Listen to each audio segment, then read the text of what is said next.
اعوذ باللہ من الشیطان الرجیم بسم اللہ الرحمن الرحیم اللہم صلی علی محمد رب اشرح لی صدری ویسر لی امری واحلل عقدۃ من لسانی یفقہوا قولی۔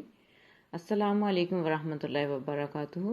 امید ہے انشاءاللہ العزیز آپ سب خیریت سے ہوں گے۔ دلی دعائیں اللہ رب العزت آپ سب کو اور مجھے بھی اپنے گھروں میں شاد و آباد رکھے اور سبھی کو اولاد کا سکھ دے اور سبھی کو اپنے والدین کی خدمت کر کے جنت الفردوس میں اعلیٰ مقام پانے کی توفیق عطا فرمائے، اور جن کے والدین دنیا سے جا چکے ہیں اللہ تعالیٰ ان سب کی مغفرت فرمائے اور ان کی اولاد کو ان کے لیے صدقہ جاریہ بنائے، اور اللہ تعالیٰ ہمیں بھی توفیق دے، ہمیں ہمت دے، ہمیں استطاعت دے کہ ہم بھی اپنی اولاد کو اپنے لیے صدقہ جاریہ بنا سکیں۔ آمین ثم آمین۔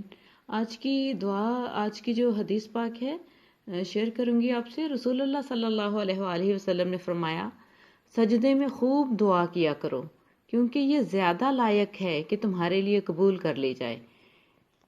لہٰذا ہمیں نماز اور سجدے کے علاوہ، نماز کے سجدوں کے علاوہ بھی خوب دعاؤں کا اہتمام کرنا چاہیے سجدے کی حالت میں جا کر۔